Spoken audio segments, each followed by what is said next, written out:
Today, I'm talking about my personal story, about how I discovered and pursued my passion. There was one thing that totally changed my life, and that is becoming a mother. Before I gave birth to my baby, I always think, well, I want to do something to change the world, but actually I did nothing. But when I have my baby, I think, wow, I did something to change the world. You see, I bring this little man to the world, and I really want to give him the best education because I want him to be a very happy man and contribute back to the society. However, before I practiced the education plan to my baby, I was educated by the real life. I know some ladies sitting here may be mothers already, and you may understand all the hard work to raise up a kid, especially in the first year. I breastfeed my baby every 3 or 4 hours a day. And the worst time is when I go back to work after my maternity leave, all of a sudden, I cannot produce enough milk, breast milk, by myself, just because I'm physically exhausted after all the meetings and the technical solution discussions with my colleagues. And you know what? My baby refused to drink formula milk. Anytime I go back home, my parents, who were taking care of my baby at that time, tell me, you see, your son refused to drink anything, to eat anything. He always cried for mom. And now you see, he's too tired and fall asleep. I cried so many times in my room quietly. I just feel so bad. I don't think I'm a good mom. And for the first time in my life, I decided to quit my job. And all of a sudden, I can understand some of my friends who have very good education and who have great potential in their career. They quit. They become full-time mother. I thought it's a waste of talent. But actually, it's not. I can understand them now. Luckily, I met this woman. She was the vice president of my company at that time, Cisco. At that time, she traveled from San Jose, our headquarters in California, to Beijing to have a business meeting. And as a tradition of all the female executives in my company, they will have some informal gathering with the local colleagues and share some experience, give advice. I raised up my question. I can't balance my work and life. I asked her, did you feel guilty to your young kid before? She said yes, but I will never quit my job. When your kid grows up, she or he will be proud of you as a very good mom. The best gift you can give to your kid is not necessarily the breast milk or stay with him always. The best gift is the best you. You as a mom is the best role model for your kid. Well, I was enlightened. That's the first time in my life I'm thinking of what is the best me. I think the best myself should be the one who can pursue the passion, who can have a meaningful life. But what is my passion? I have to think of it before. At that time, I'm a system engineer in Cisco. This is just a picture. I'm working with my colleagues, all of them are male. I decided to be an engineer just because in high school, my teacher said, you can get very good scores in math and physics. you shouldn't waste your talent. And my mom said, hey, telecom and IT is very hot these days. It can guarantee a very good job. Then it becomes current me doing system engineer in a very big company. But is system engineer in networking is my true passion?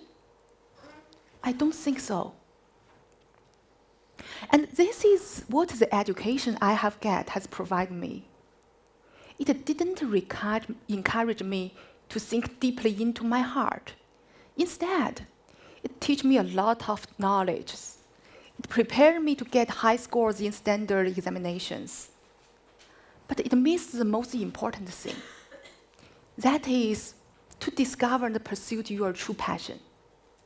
We see 10 years passed, 20 years passed. Now, our society has evolved from the industrial society to internet society, and now intelligent society. And I have my own kid now. And I know my kid will experience the same education as I did before. I need to do something. But what is my true passion? When I sit down and deeply think of this question, it just gets out very naturally. I just try to recall the best and the happiest memory I have ever had. And all it related to human development. When I was in high school, I established the first news agency in my school. And when I was in university, I go to the rural area to teach English for the students there. And when I was working in Cisco, we have a special organization. It's called Cisco Connected Women. Together with all the colleagues. Seems it didn't work now. These are my beloved colleagues, and they are the core member of this organization. We design a lot of interesting activities for our female counterparts in the company. We provide them opportunities to face the leadership team. We also connected them through video conference to their counterparts in another city or even in another country. We design courses to train them great soft skills, like how to effectively communicate with your counterparts in workspace. All of these things makes me happy. And after I become a mom, I initiate an NGO, a very local NGO called Mom Up. We have a community of the young professionals and also young mothers. We can gather together to share experience, and we can encourage each other to get more advanced in our career. Because of all of the things, I was awarded the Young Professional Leader Award in China. And you know, at that time, I feel, when I was an engineer, I designed a system for my customer, which support tens of billions of dollars of their business. I didn't feel I was accomplished. But when I did a little thing related to human development, I feel so happy, I feel so sufficient. And yes, that should be my passion. But even after I have realized what is my true passion, it is still very hard to quit my job as a system engineer in a big company. Until one day, I can still remember that is the 2 years birthday of my son. I was doing a testing on customer side for a whole day. And when I come out, it's already 10 o'clock in the evening. It's a rainy day. It's cold. I walk along the way back to home. I feel so lonely. I'm trying to thinking of my true passion again. I recall once upon a time I have a talk with my husband. I said, if I can only pass on only one suggestion to my next generation, it will be chase your true passion. this is the advice I give to them. Why should I stay here? Why shouldn't I give them action instead of words? What stopped me? After that, I feel so brave, nothing to fear. And at that time, I don't know what I should do, what I should start or restart my career. But it's quite clear to me that I should develop myself first. I was trained to be an engineer for 7 years. I worked as an engineer for 8 years. That's altogether 50 years. Now, I want to be an educational professional. I need more education.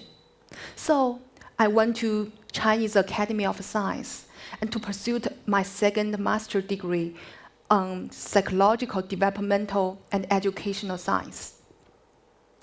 Besides that, I decided to travel around the world to see the most advanced educational programs. I went to Harvard to learn the social innovation, and actually this professor is also the advisor for the President Obama.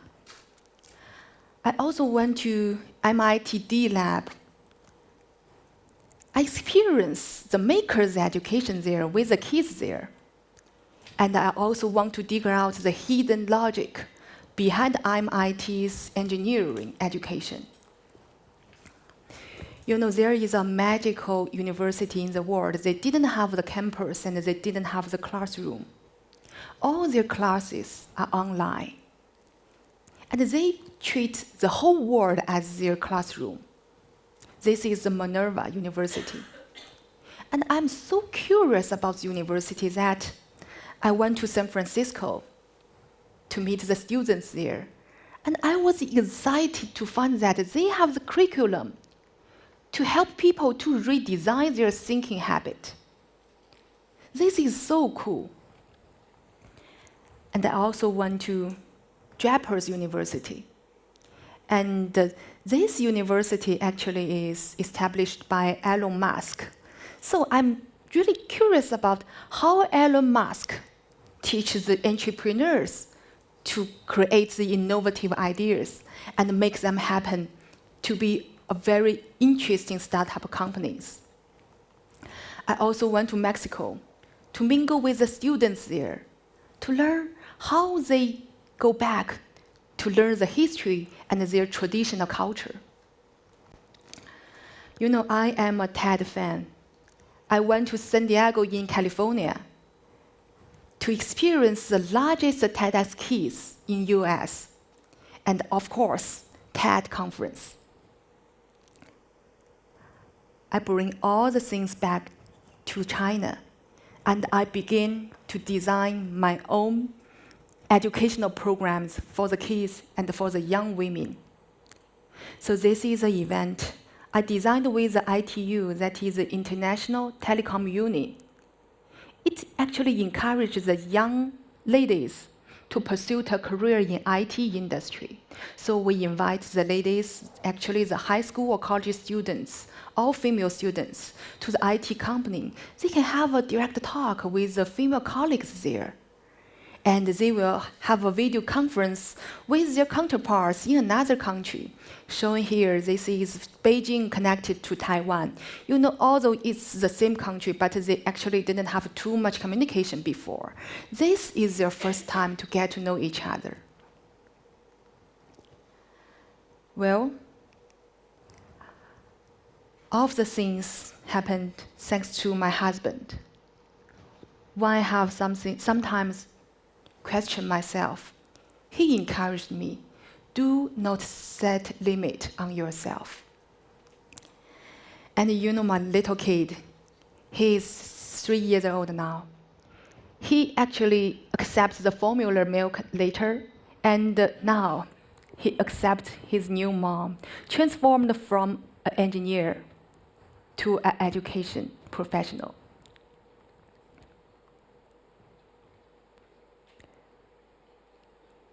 I think I just skipped one slide, but it's okay. So this slide is a video conferencing connecting Beijing students to the Taiwan students.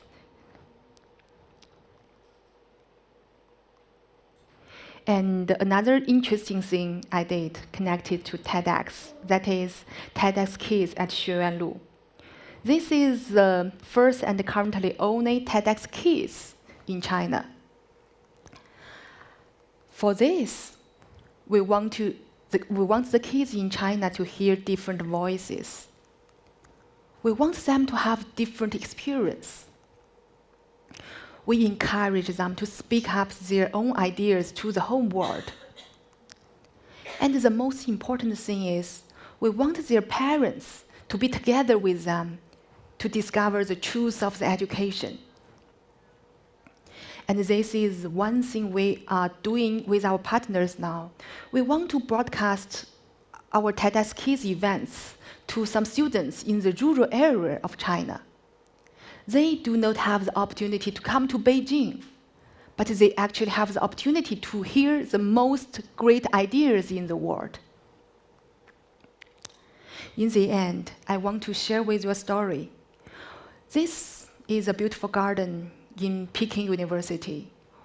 When we finished our MBA degree, one professor of our economics asked us a question.